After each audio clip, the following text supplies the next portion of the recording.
పురుషోత్తం రెడ్డి గారు మీరు చెప్పండి, ఈ ఎలన్ మస్క్ చేసినట్లుగా చెబుతున్న విషయం మీరేమైనా విన్నారా? ఇప్పుడు చదివాను కదా, అది ఎంతవరకు వాస్తవం ఏంటిది? అమెరికా వాళ్ళు ఇండియా అంటే ఓటర్ల జాబితాలు పెరుగుతున్న తీరు రాహుల్ గాంధీ వీళ్ళంతా కూడా చెబుతున్నారు. నిజంగానే అమెరికా జోక్యం ఉండే అవకాశం ఉందంటారా?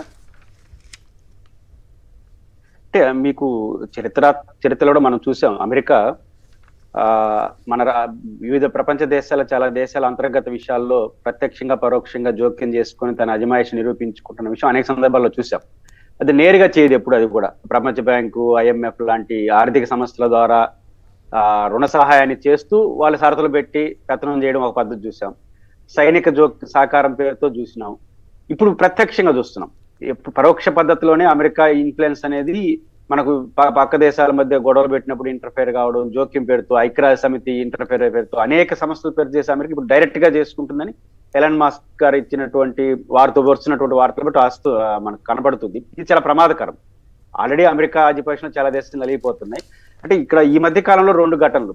ఒకటి, అమెరికా నుంచి భారతీయులు తిరిగి ఇండియా పంపించే దాంట్లో వ్యవహరిస్తున్న తీరు, పంపడం పంపకపోవడం సంకీర్ణ అంశాలు పక్కన పెడితే పంపిస్తున్న తీరు చాలా భయంకరంగా ఉంటున్నాయి. రెండోది, ఇక్కడ అమెరికాకి వెళ్ళే వాళ్ళకి వీసాలు రిజెక్ట్ చేయడం అనేది ఇంకో పద్ధతిలో మనకు కనిపిస్తా ఉంది. ఈ పరిస్థితిలో ప్రధానమంత్రి గారు అమెరికాకి వెళ్ళారు. కనీసం ఇట్లాంటివి లేవనెత్తి ఉండాలి. ఇట్లాంటి వాటికి వరుస ఘటనలు జరుగుతున్నాయని లేవనెత్తలేని పరిస్థితి చూస్తున్నప్పుడు అమెరికా విషయంలో మనం ఏం భయపడుతున్నాం? ఇంతకుముందు ఏం చెప్తున్నాం? 10 ఏళ్ళు అయిపోయింది, నమో మోడీ మూడోసారి వచ్చింది, ప్రపంచంలో నెంబర్ 1 అయిపోతామని మనం ఇండియాలో చెప్పుకుంటున్నాం. కానీ ఇన్ని వరుస ఘటనలు జరిగిన తర్వాత ప్రధానమంత్రి గారు మొదటిసారి అమెరికాకి వెళ్ళినప్పుడు వారు ఇచ్చిన రియాక్షన్స్ చూస్తే ఎక్కడ కూడా ఇవి రిఫ్లెక్ట్ కావట్లేదు.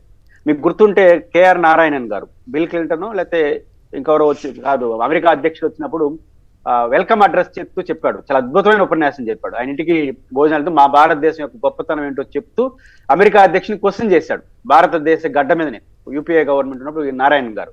ఆ చనువు, ఆ చొరవ, ఆ ధైర్యం ఎందుకు మనం ప్రదర్శించలేదు ఈ రోజు ప్రభుత్వాలు? అమెరికా వ్యవహార శైలి పట్ల, అమెరికా అనుమానాల పట్ల వ్యవహరించకపోతే దేశ సార్వభౌమికత ఏమవుతుంది?